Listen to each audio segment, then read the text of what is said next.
La magie de l'Indonésie est une lame à double tranchant.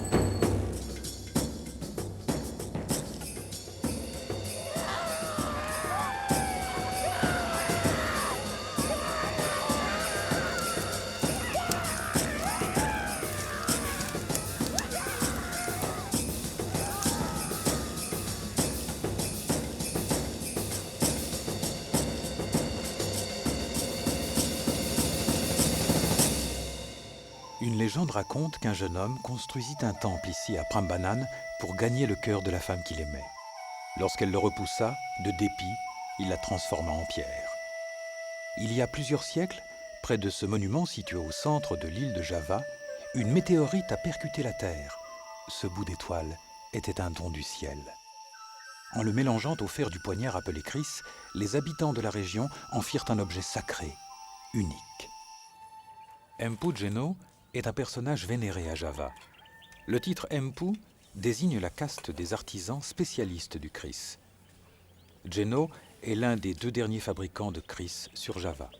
Dans son atelier, il fabrique des poignards mystiques dotés de pouvoirs spirituels. Avant de commencer son travail, il doit faire des offrandes aux dieux. Un Kris ne peut se concevoir qu'à un moment précis de l'année, la date dépendant de la personnalité de son futur propriétaire. Avant d'exercer son art, il doit jeûner, méditer et prier Allah pendant 7 jours. Comme la plupart des Indonésiens, il est musulman.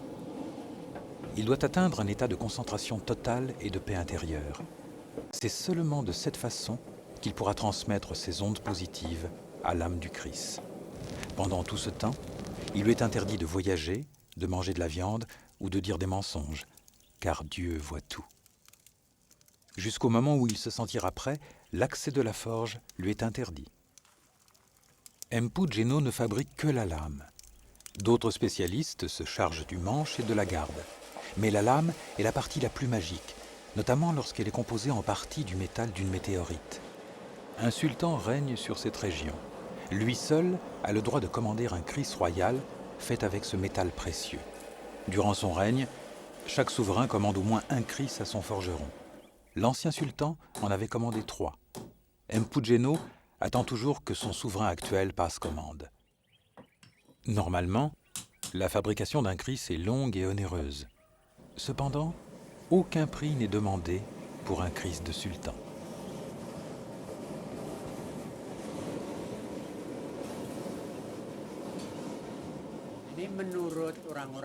Il y a plus de 10 siècles, lorsque la météorite est tombée près de Prambanan, à mi-distance des villes de Yogyakarta et Surakarta, le sultan de la ville de Surakarta en a fait amener une partie à son palais.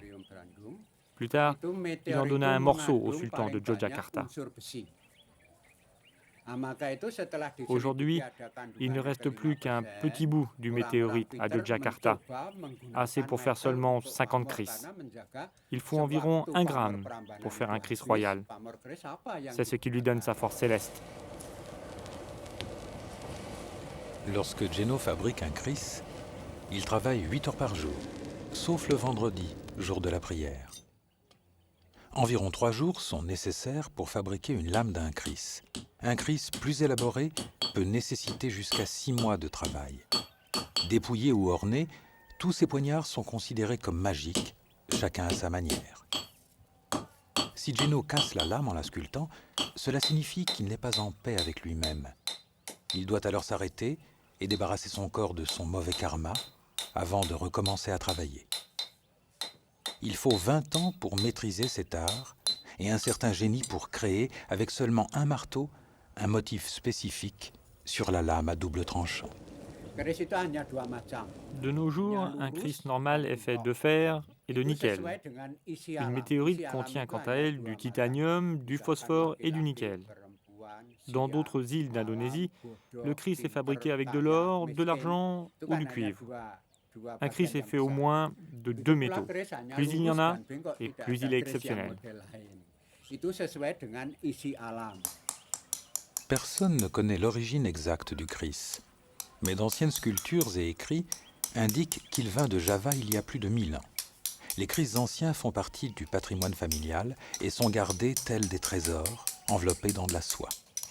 La croyance veut que le Christ conserve l'âme de son premier ou de son plus courageux propriétaire et que le nombre de fois où il a fait couler le sang ajoute à son pouvoir. Les motifs de la lame ont pour but d'écarter les esprits démoniaques ou de rendre son propriétaire invulnérable. Chaque Christ est unique en son genre. Un qui est adéquat pour le commerce peut être inutile à la guerre. D'après la légende, il arrive qu'un Christ tremble dans son fourreau lorsque le danger est imminent. Certains Christ seraient tellement magiques qu'ils pourraient marcher, nager, voler ou même engendrer des enfants. D'autres, s'ils sont pointés vers quelqu'un ou plantés dans son empreinte de pas, auraient le pouvoir d'entraîner la mort. S'ils sont rincés à la source d'une rivière, ils peuvent empoisonner les poissons. Il y a des Christ qui refusent de retourner dans leur fourreau s'ils n'ont pas goûté le sang. D'autres peuvent se retourner contre leur propriétaire s'il n'est pas digne d'eux. Le motif, appelé pas mort, est le résultat de la fonte de différents métaux et d'un martelage très précis. Le motif est finalement révélé lorsque la lame est trempée dans un bain d'acide. Geno crée un pas mort spécifique pour chacun de ses clients. Il y a beaucoup de motifs différents pour la lame. De plus, chaque période a eu ses caractéristiques. Ceux-ci sont pour des gens importants du palais du sultan. Le pas mort contient la magie du Christ. Quand je fais un Christ pour quelqu'un, je lui demande le jour et l'heure de sa naissance. Et ensuite, j'adapte le style du Christ à sa personnalité. Si votre Christ ne vous va pas, il peut vous porter malheur. Certaines lames sont droites et d'autres incurvées. Il n'y a pas une forme meilleure qu'une autre. Elle est simplement le reflet de la personnalité de son propriétaire. Ceci est ma lignée familiale. Geno descend d'une longue dynastie de faiseurs de Christ. Cette profession vénérée se transmet de père en fils. Lui et ses ancêtres sont considérés comme des magiciens. Au cours des siècles, ils ont fabriqué la majorité des 300 Christ qui sont tous précieusement conservés au palais.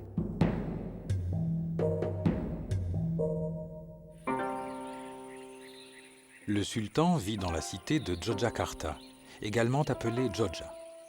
Ce nom signifie « la prospérité sans la guerre ». La région a toujours été très peuplée du fait de la fertilité de ses terres volcaniques. Jogja est une métropole animée de plus de 3 millions d'habitants, dont le style architectural mélange l'ancien et le nouveau monde.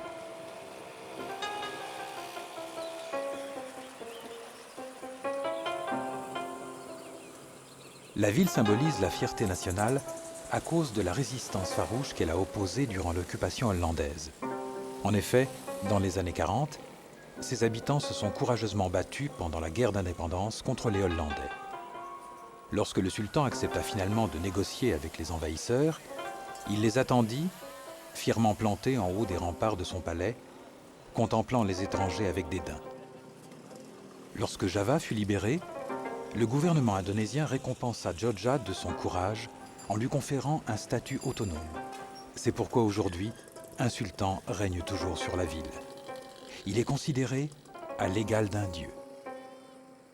Le palais royal, appelé le Kraton, a été construit en 1757. Pour les Javanais, le Kraton est le centre de l'univers. Le palais est un îlot de sérénité protégé des bruits de la ville par d'épais remparts. Le temps reste comme suspendu dans ces 7 cours. L'architecture reflète de nombreuses influences. C'est un mélange d'Europe et d'Indonésie avec des éléments religieux issus de l'hindouisme, du bouddhisme et du Coran. De nombreuses fresques témoignent de la résistance du peuple aux colonisateurs hollandais et de leur lutte courageuse, toujours avec le Christ à leur côté. Les gardes et le personnel du palais doivent porter le Christ en permanence. Sa bonne place est dans le dos, le fourreau pointant vers la gauche. Les gardes portent le Christ par tradition et aussi pour protéger la cour contre les démons.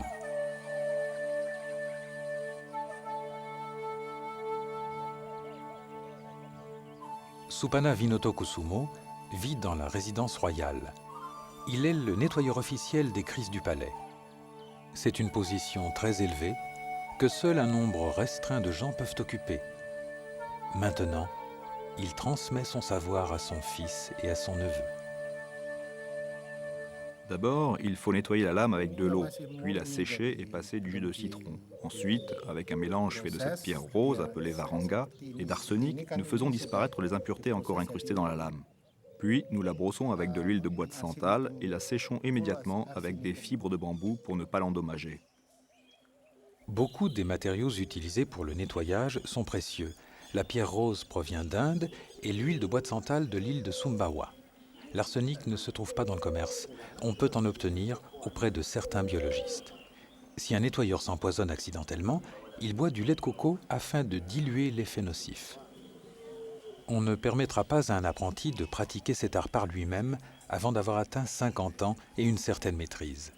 Une fois par an, Supana met son savoir à disposition pour nettoyer un par un les 250 kriss de la collection royale.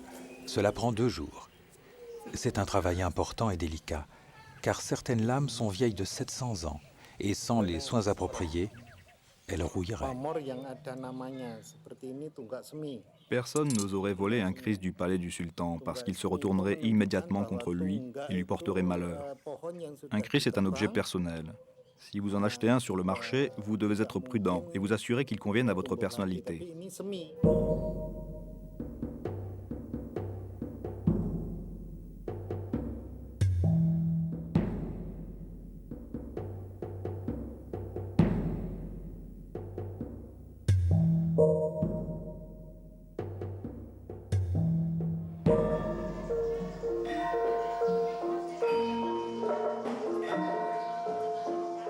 Chaque dimanche matin, des élèves se rendent dans la cour intérieure du palais.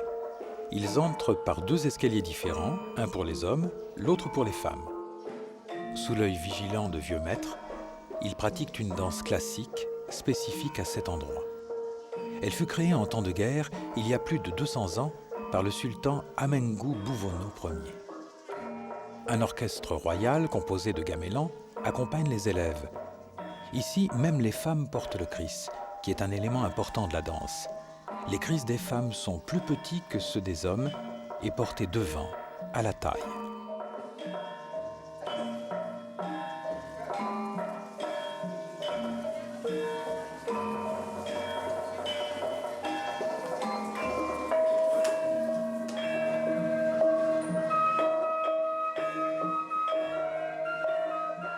Les pas de danse sont retenus et disciplinés. Les mouvements sont lents et méditatifs.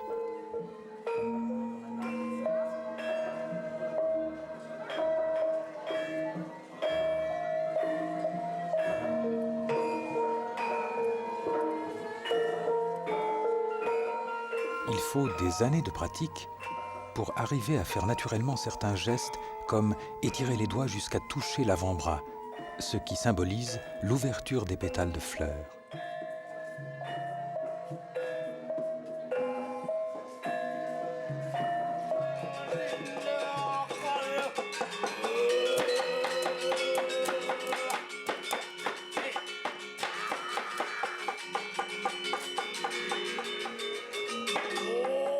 Les spectacles de marionnettes indonésiennes, ou wayang kulit, sont apparus il y a 3000 ans.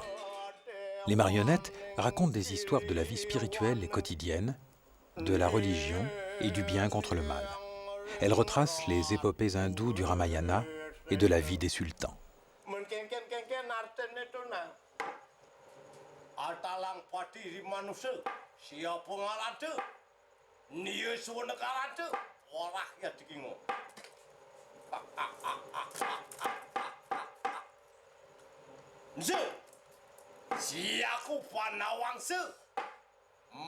Un marionnettiste est appelé un dalang. Les meilleurs d'entre eux se produisent au palais. Dans les temps anciens, les dalangs étaient comme des prêtres, et on pensait que les marionnettes contenaient l'âme des morts. Les spectacles allient divertissement et enseignement sur le sens de la vie.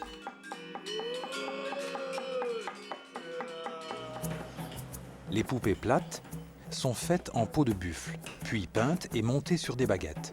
D'autres sont sculptées à même le bois. Pomo Mojo Soharjo est l'un des plus célèbres marionnettistes de Java. Il doit être capable de jouer pendant des heures et de contrôler jusqu'à 6 personnages en même temps. Il lui faut suivre beaucoup de rythmes et prendre différentes voix, car chaque émotion requiert une intonation spécifique. Sa connaissance de l'histoire est quasi encyclopédique. Ces marionnettes parlent le kawi, une ancienne langue javanaise provenant du sanskrit. La maîtrise de tous ses talents lui est fournie par son kris. Je porte mon kris à chaque spectacle de marionnettes. C'est très important, car il me protège et m'aide à être un bon dalang. Porter le kris nous donne plus de pouvoir à nos autres marionnettistes. Avant chaque spectacle, je prends un moment pour me concentrer et réciter des mantras. La musique aussi nous aide beaucoup. Toutes les marionnettes représentent des personnages sacrés. La taille, la forme et la couleur de leur figure aident à connaître leurs dispositions. Le blanc signifie la noblesse, le bleu, la couardise, le rouge, la passion.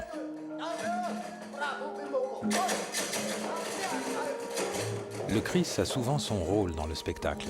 Comme Pomo, les poupées de guerre portent le kris et participent à des scènes de bataille.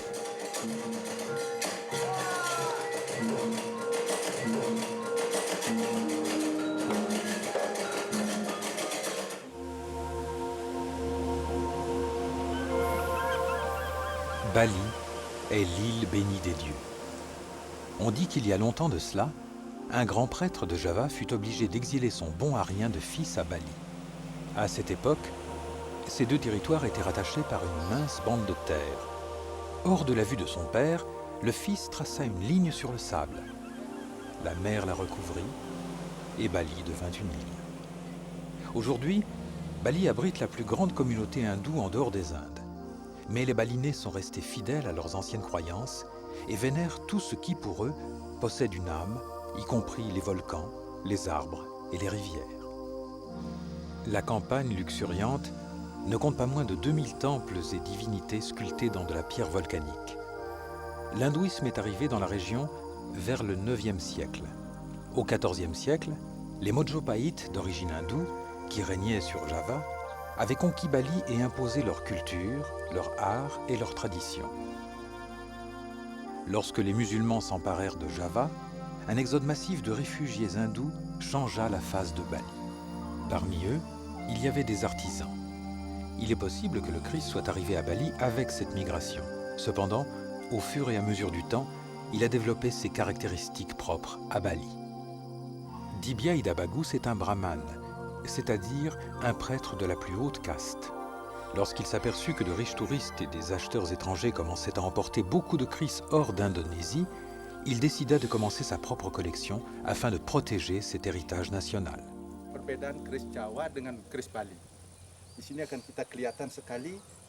Les kris balinais sont différents des kris javanais.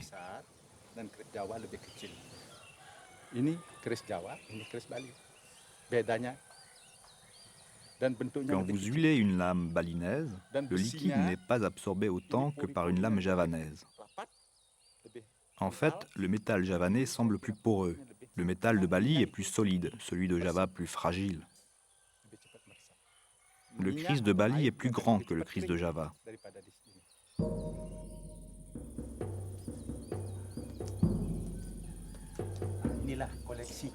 Je possède plus de 400 kris.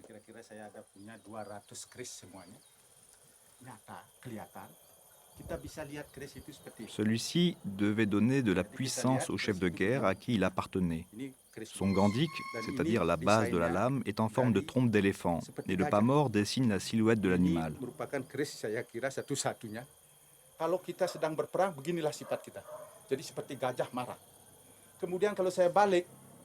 Sur une face, il est assoupi, sur l'autre, il est éveillé et semble être en colère.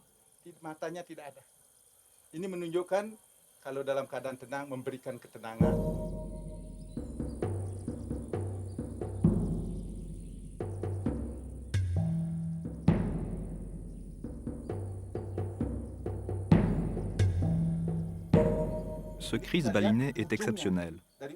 Il a 17 ondulations et sa pointe au final est droite.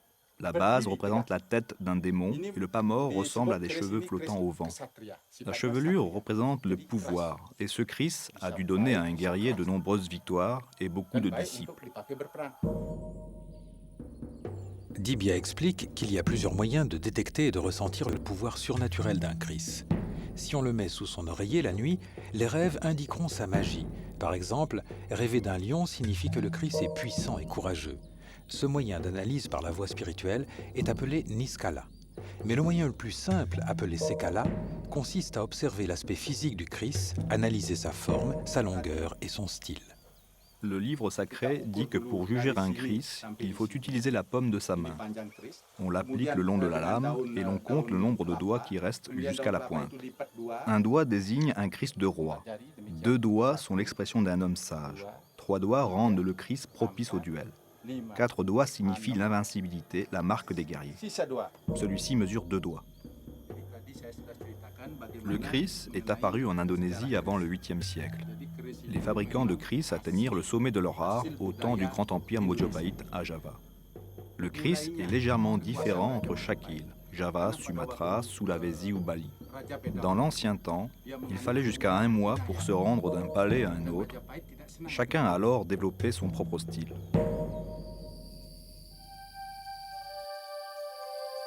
Du XVIe jusqu'au début du XXe siècle, Klungkung fut la capitale royale de l'île. Les arts s'y épanouirent, c'était l'âge d'or de Bali. La salle de justice, appelée Kerpa, se trouvait ici dans l'enceinte du palais. Quand une affaire ne pouvait pas être résolue au village, 3 brahmanes, comme Dibia, jugeaient l'innocence ou la culpabilité d'une personne dans cette salle. La Kerpa était la plus haute cour de justice de l'île et de loin la plus sévère. L'accusé pouvait regarder les peintures du plafond et voir quel terrible châtiment l'attendrait après sa mort s'il était reconnu coupable. Une fausse déclaration pouvait entraîner une malédiction sur 3 générations. L'enfer était peuplé de femmes stériles, d'hommes adultères et de criminels dont les souffrances étaient terribles. Même le jour du jugement dernier, le Chris joue un rôle prépondérant.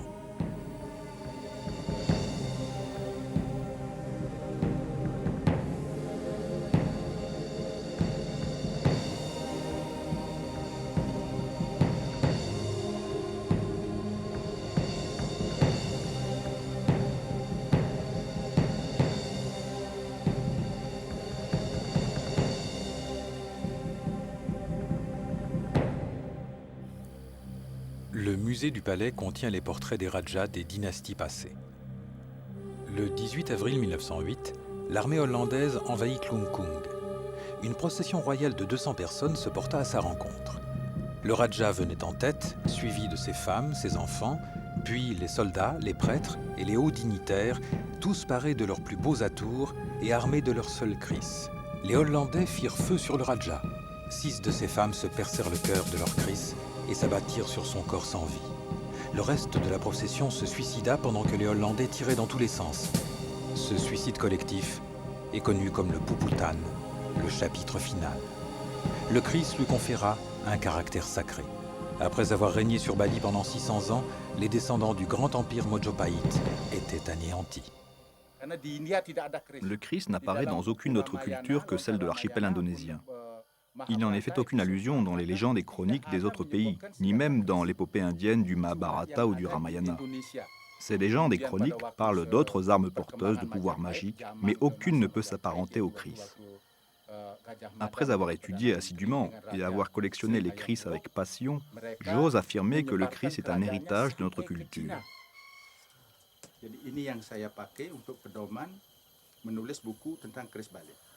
Voici un extrait du livre sacré, écrit en ancien balinais sur des feuilles de palmier lontar. Il explique la façon dont le pouvoir spirituel a été transféré au Chris et raconte aussi les différentes étapes de la vie d'un pratiquant hindou.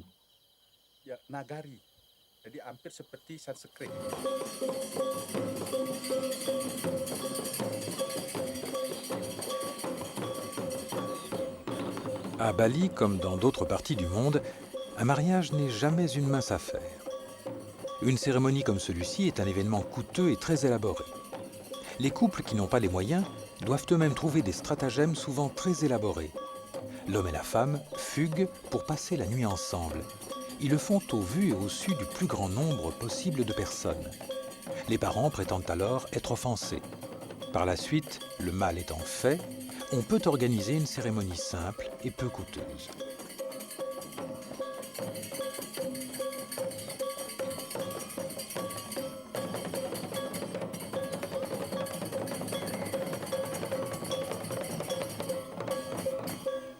Le mariage classique a pour but de protéger et de purifier physiquement et spirituellement le couple et ses futurs enfants. Le livre sacré dresse la liste de 8 formes d'union et leurs chances de succès qui sont basées sur les caractéristiques de la fiancée et du jeune promis. Avant qu'un prêtre ne consente à la cérémonie, il peut consulter le livre pour s'assurer qu'il unit 2 personnes faites l'une pour l'autre.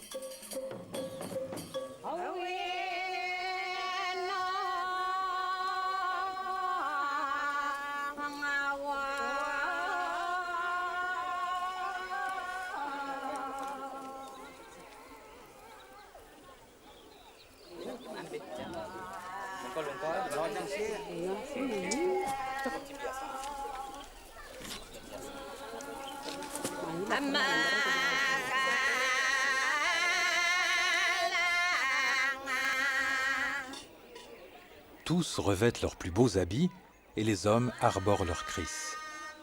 Si pour une raison quelconque le fiancé ne peut pas assister à la cérémonie, son kriss le remplacera aux côtés de la mariée. En épousant le kriss, celle-ci épouse de fait son propriétaire.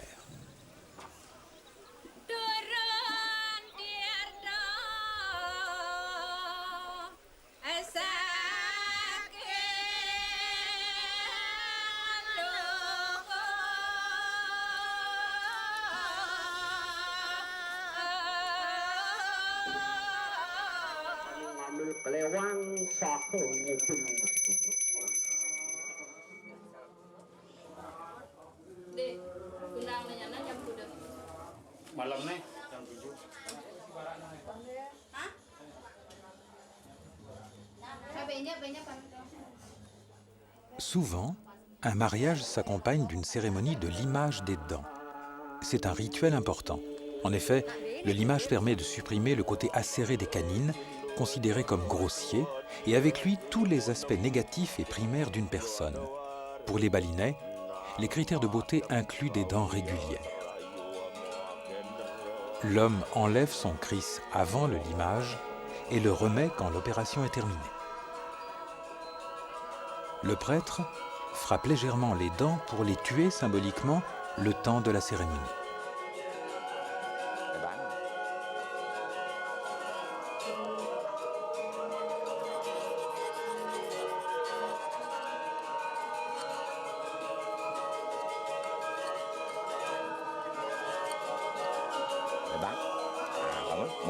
Ce rituel est avant tout un geste symbolique qui aide une personne à se débarrasser de ses mauvais côtés. Normalement, le prêtre n'enlève qu'une toute petite partie de la dent, bien que cela dépende du patient. Les débris et la salive sont enterrés près de l'autel du temple familial afin de conserver leur pouvoir près de leur propriétaire. Dans un tel moment, la musique est plus apaisante que pour d'autres cérémonies. L'individu est vulnérable et a besoin du soutien de ses amis et de ses proches. Tous se retrouvent autour du lit afin d'écarter le mal.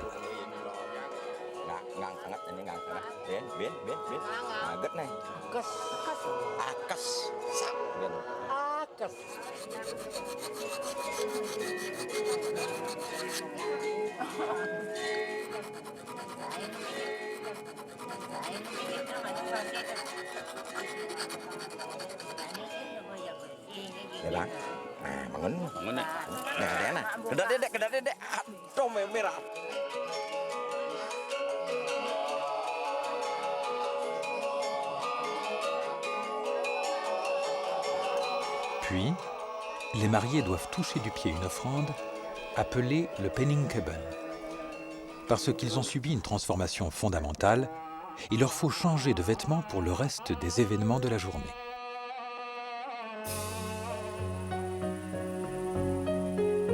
Le sud de Bali est couvert de terrasses sculptées dans les collines pour la culture du riz.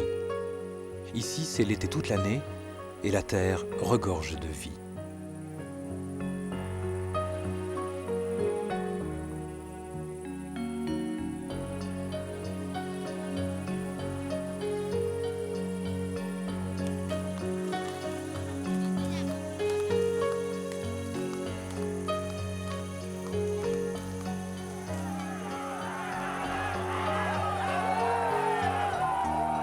La mort n'est qu'une étape dans le cycle de la vie, et la renaissance passe par la crémation.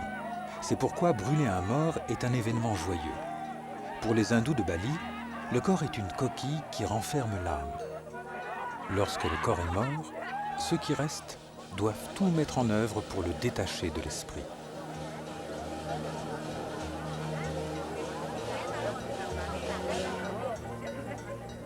Afin de délivrer l'âme, les gens font des offrandes et projettent de l'eau bénite tirée des sources et des temples sacrés. Ils prient pour qu'elle arrive rapidement et sans encombre au paradis. Puis ils brûlent le corps, qui laisse l'esprit s'envoler vers Dieu, pour qu'il puisse le renvoyer sur terre sous une forme supérieure.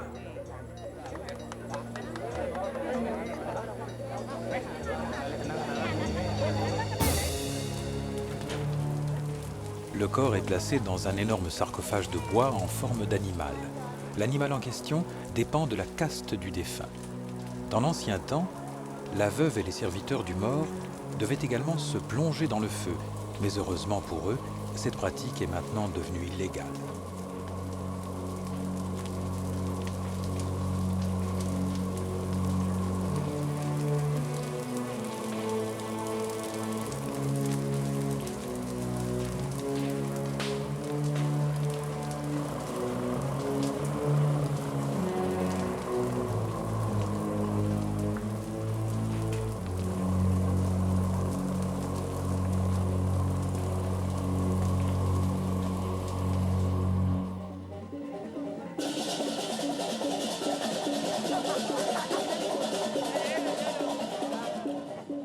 Cette cérémonie est onéreuse. Quand les pauvres meurent, leurs corps peuvent attendre des années avant de participer à une crémation collective. Une fois le feu consumé, la famille recueille les cendres. Le prêtre récite des chants sacrés qui aident à la libération de l'âme et l'accompagnent jusqu'au paradis. Les membres de la famille prient également avant d'emmener les cendres à la mer. S'ils sont loin des rivages, ils les dispersent dans une rivière qui rejoint la mer. Le corps est maintenant retourné à la terre et l'esprit est prêt pour la réincarnation.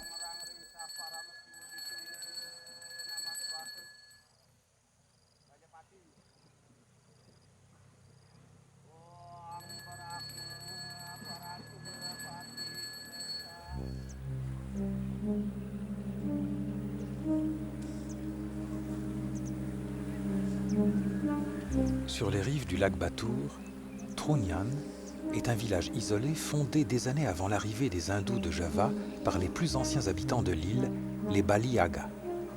Les 600 habitants sont principalement des pêcheurs et pratiquent toujours leurs vieilles croyances religieuses.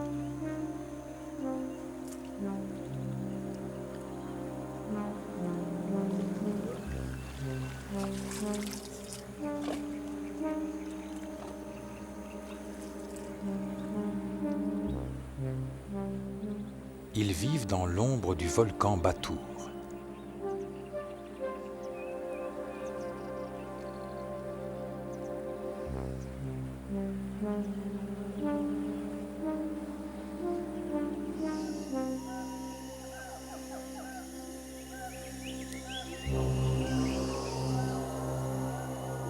Les habitants de Trunyan possèdent peu de terres arables. Il est donc hors de question d'enterrer les morts dans des cimetières.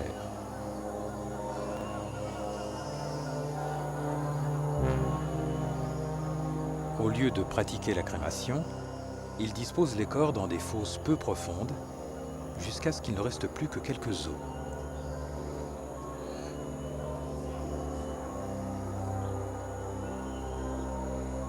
Étonnamment, on ne sent pas la chair en putréfaction, car les corps sont placés sous des banians qui dégagent une odeur d'encens.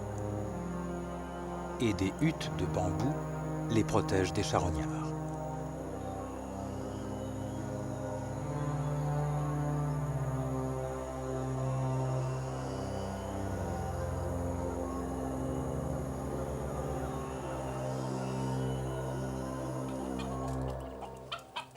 Même dans les endroits les plus reculés d'Indonésie, comme Trunyan, les combats de coqs restent le passe-temps favori. Ils créent des liens entre les hommes, donnent lieu à des paris et ont même des connotations religieuses. Les sommes en jeu sont souvent très importantes et beaucoup y laissent leurs économies. Les Indonésiens croient que le sang répandu des coqs apaise les mauvais esprits. Les lames attachées à leurs pattes s'appellent des tajis. Ils font partie de la famille des cris et à ce titre sont tout autant sacrés. Les tajis sont créés par des forgerons très respectés appelés pandey. Ils sont fabriqués un jour spécifique déterminé par le calendrier hindouiste balina. Nous choisissons une lame en fonction de la longueur de la patte de l'animal. Nous en amenons plusieurs à chaque combat pour avoir la bonne taille pour chaque coq. Les tajis servent assez longtemps, plusieurs années des fois. Il faut avant chaque combat les faire aiguiser par un pandey. Les pandés sont des personnages importants qui redonnent forme à la lame. Ils sont également fabricants de cris, le procédé de fabrication est presque le même. Les tajis sont de fines lames de rasoir qui cisaillent au premier coup. Il faut y faire très attention.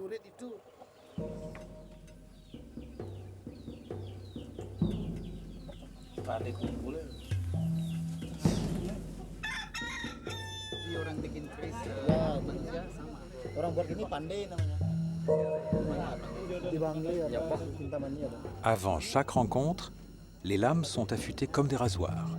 Le jour du combat, les propriétaires apportent des boîtes de bois verni dans lesquelles les lames sont soigneusement rangées, différentes tailles pour différents coqs.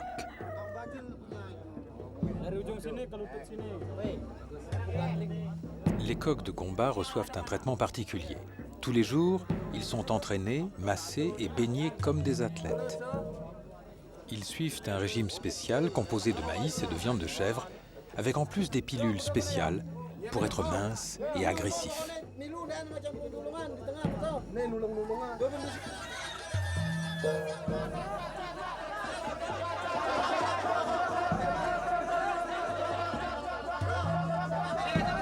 Une fois face à face, il ne faut souvent pas plus de 20 secondes pour que l'un des coqs tue son adversaire. S'il refuse de se battre, on les met ensemble dans une cage jusqu'à ce que l'un meure.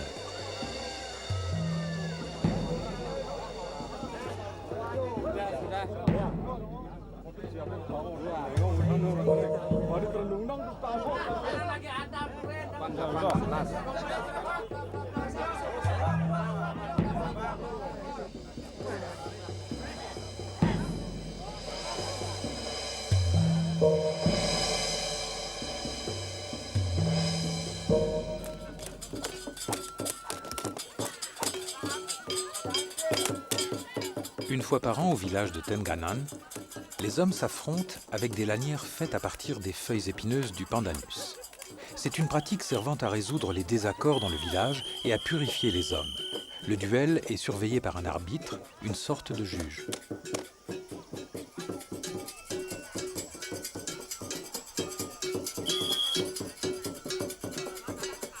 Bien que ce soit une joute bon enfant, elle peut provoquer des blessures douloureuses, surtout lorsque les branches sont garnies de clous.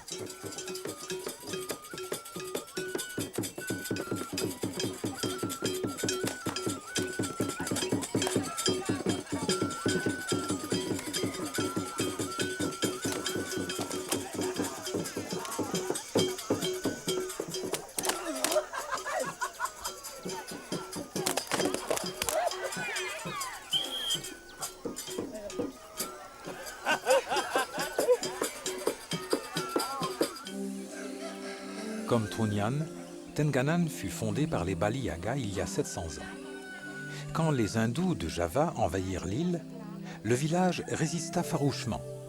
Les hindous envoyèrent alors un émissaire, un prince porteur d'un kris. Subjugués par les pouvoirs de celui-ci, les Bali Yaga décidèrent de se rendre. Le village fortifié a peu changé au cours des siècles. Aujourd'hui, une centaine de familles vivent ici. Chaque nuit, 2 gardes armés de kris sont postés en faction à l'entrée du village, le protégeant des mauvais démons. Jiwa est un guide local.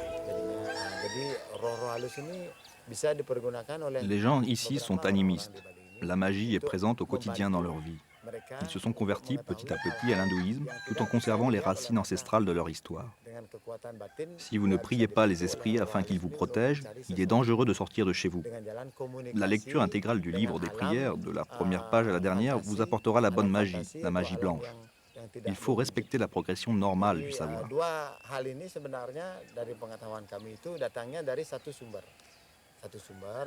Par contre, si vous faites le contraire, c'est-à-dire si vous commencez par la fin, vous dérivez de la connaissance et risquez d'être alors pris par les démons intérieurs et d'être vaincu par la magie noire. Il faut alors faire appel au Balian, le sorcier guérisseur, celui qui sait résister et détruire la mauvaise énergie.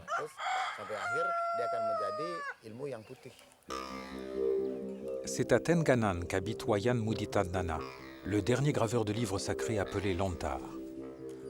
Il faut des mois pour écrire un livre de prières en entier, avec ses dessins complexes, illustrant les grandes épopées des temps passés. Wayan écrit en sanskrit. Ceci est un Pemerupak, un crayon pour dessiner et écrire sur les feuilles de palmier Lontar. Ceci est un Pépolique, je l'utilise pour graver. La couleur noire provient d'un fruit de la forêt que l'on fait cuire. La substance obtenue est appliquée sur les feuilles comme ceci. Cela fait ressortir la gravure. Le Lontar provient d'Amlapura, une région à l'est de Bali. Le procédé de séchage est long et il faut compter 6 mois pour obtenir la feuille désirée.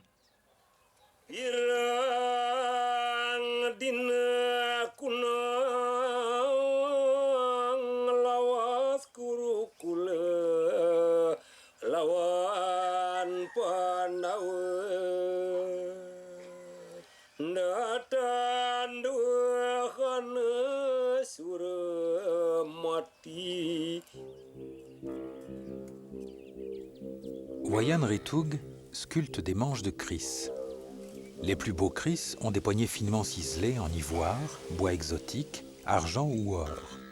Ils peuvent représenter des démons, des serpents ou des singes afin d'écarter les mauvais esprits. Après que les musulmans aient renversé les hindous sur l'île de Java, ces décorations ont quasiment disparu des poignets parce que le Coran interdit les représentations divines. À l'heure actuelle, la plupart des manches n'ont qu'un léger rappel d'un esprit protecteur quelconque.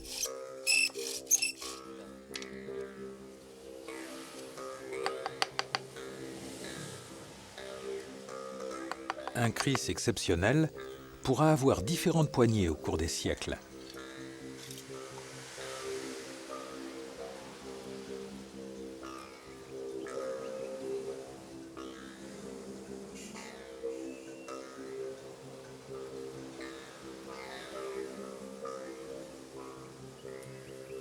Entre la poignée et la lame, on place une bague avec des pierres précieuses.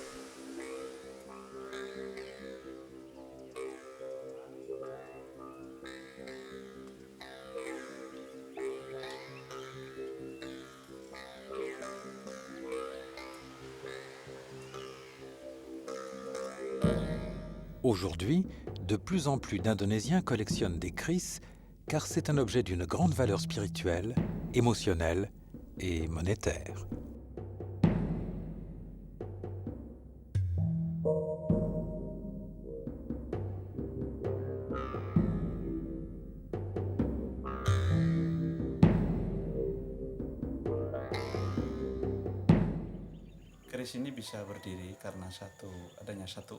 Cet équilibre représente pour moi la magie du Christ.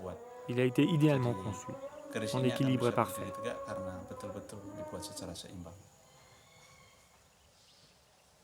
L'impressionnante collection de Dibia inclut les 2 plus grands Kris du monde.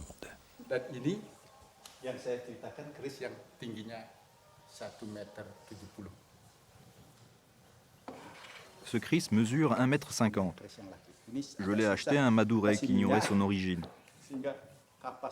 Il n'est pas facile à soulever.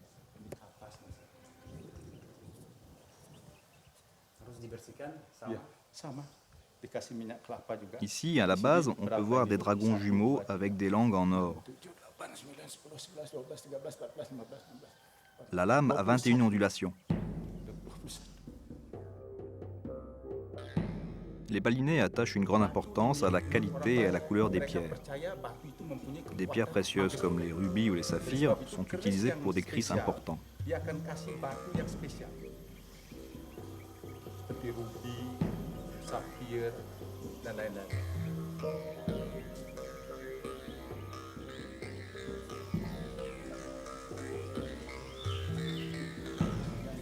Par exemple, cette pierre est excellente pour les rites religieux.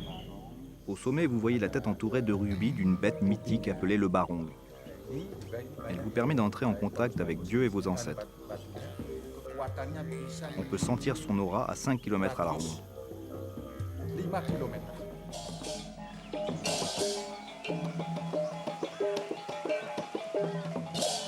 À Bali, le monde est un équilibre délicat entre les opposés. Le positif et le négatif, le bien et le mal, la santé et la maladie, la magie blanche et la magie noire. Les danses sont une forme de pratique religieuse. Il y a de nombreuses danses plus ou moins sacrées pratiquées à travers l'île. Les cérémonies importantes et élaborées servent à purifier un village.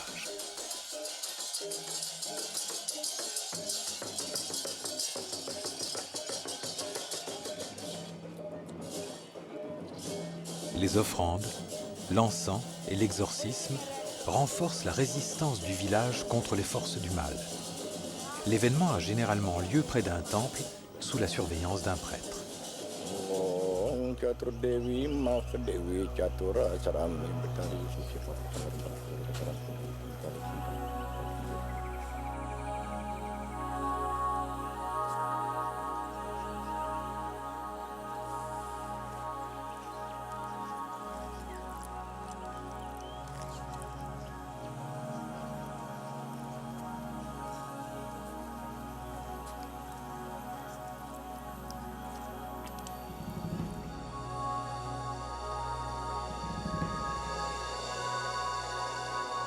La danse du barong est l'une des cérémonies de temple les plus importantes.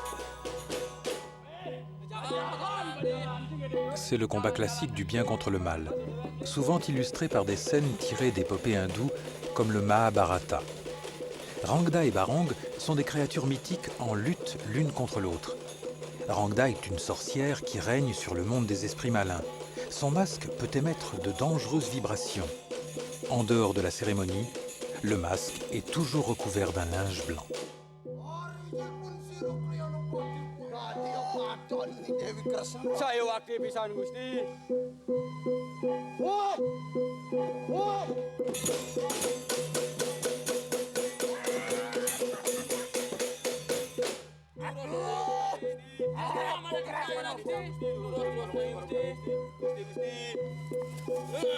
La malfaisance de Rangda pousse les défenseurs de Barong à l'attaquer avec leur kriss, mais c'est un ennemi puissant.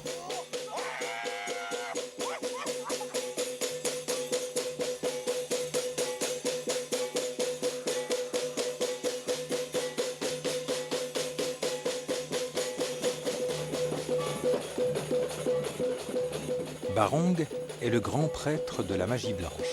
Il aide l'homme à combattre le mal. Son personnage est énorme et est dansé par deux hommes. Barong a souvent un aspect animal et peut ressembler à un tigre, un éléphant ou un dragon. Quand le danger est imminent, il n'hésite pas à se lancer dans la bataille.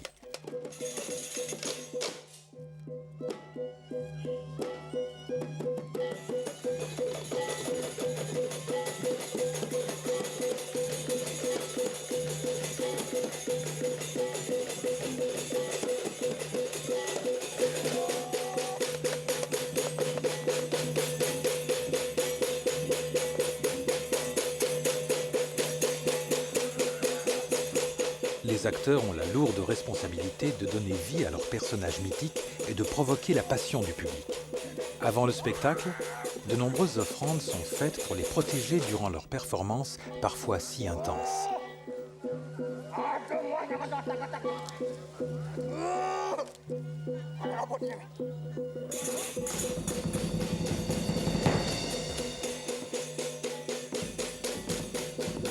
Les kriss les plus solides du village sont amenés pour la cérémonie.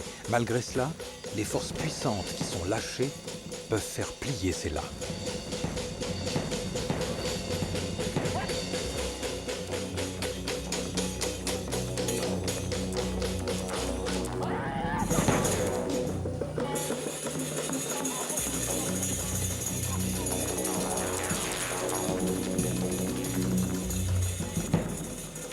certains hommes entrent en transe.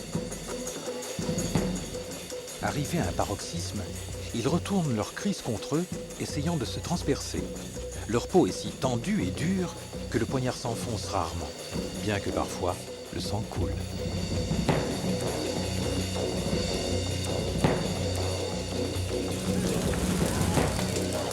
Leur transe se prolonge dans la nuit.